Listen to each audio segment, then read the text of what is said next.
कैसे ये सिचुएशन हुई?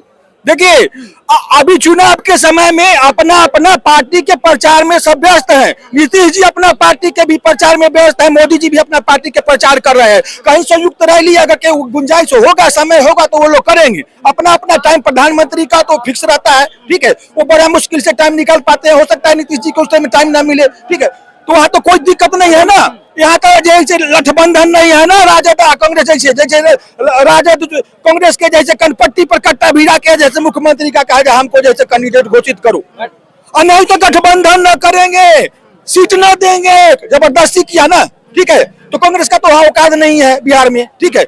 और कांग्रेस कहता है कि जब वोट हमको नहीं दिया, हम न जीते। आप बताइए पूरे भारत में कौन जाति या धर्म के लोग कांग्रेस को वोट देता है? कहीं विरोधी पार्टी के कोई सरकार से कोई जनता नाराज होता है तो वहां विपक्ष में कांग्रेस रहता है तो उसको वोट मिल जाता है।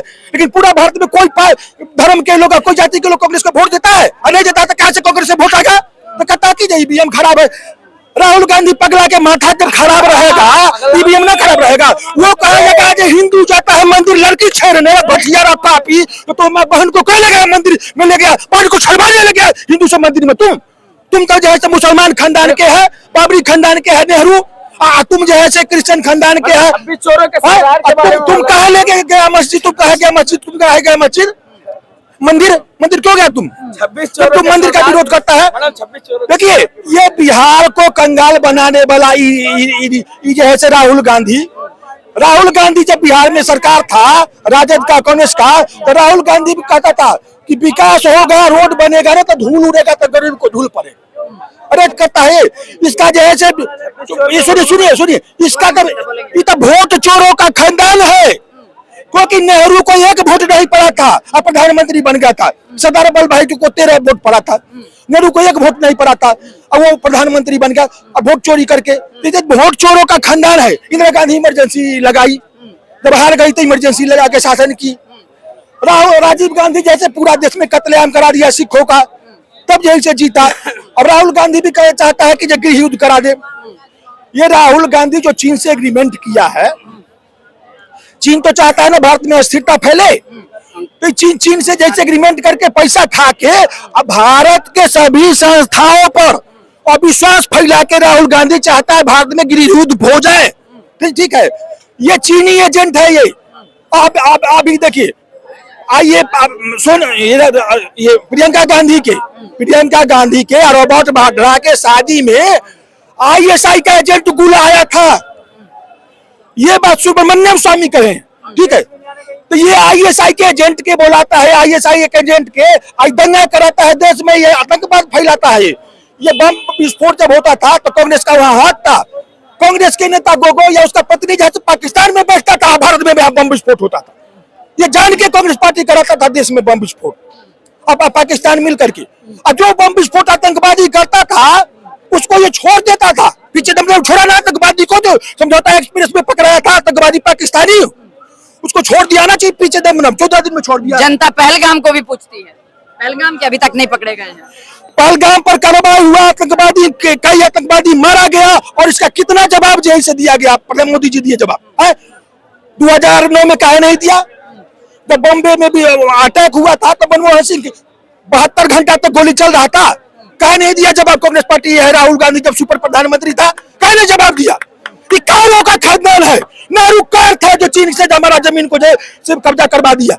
इंदिरा गांधी भी कार थी। इंदिरा गांधी के कौन कहता है लोह पुरुष जाकर के अमेरिका के राष्ट्रपति के सामने में गिड़गिड़ाता था या पाकिस्तान को जो है से रोकिए, आक्रामक पाकिस्तान नहीं हो। अब पाकिस्तान जब हमला कर दिया तो मजबूरी में जैसे ही लड़ी इंदिरा गांधी। कारों का खानदान है। इंदिरा गांधी क्या अटैक किया था पाकिस्तान पर?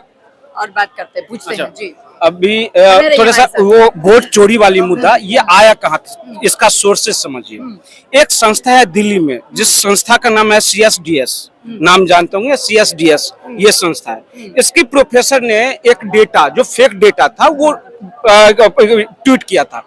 उसी डेटा के आधार पे राहुल गांधी जो वोट चोर गद्दी छोड़, वोट चोर गद्दी छोड़ का नारा लगाने लगा।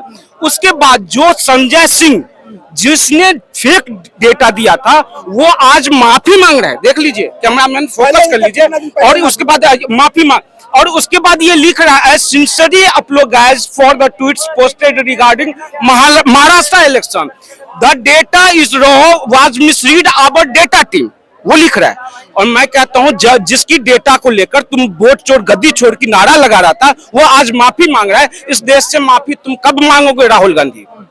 तो कब मांगेंगे? तो ये बात को समझिए, ये केवल ये भारतीय संस्था को बदनाम करना, भारतीय संस्था को तोड़कर नष्ट कर देना। मैं कहता हूं इस देश में संविधान बदलने वाले कौन थे? इंदिरा गांधी थे, जब इमरजेंसी इस देश में लागू हुआ था। और किस अब इतनी लंबी चौड़ी बात में मैं नहीं जाना चाहूँ, जो उस टाइम में जब इमरजेंसी लागू किया गया, जब इंदिरा गांधी को ये महसूस होगी हमारी सत्ता हाथ से जा रही है, उसके बाद आने के बाद तो तत्काल जो है क्या कहते हैं देश में इमरजेंसी लागू कर दिया। तो संविधान बदलने वाले लोग ये हैं, जो भारतीय के एक लोकतंत्र को नष्ट करने वाले ये लोग हैं, और ये आज कहते हैं इनको। तो ये बात को समझिए, जो ये लोग देश की एकता अखंडता से कोई मतलब नहीं है।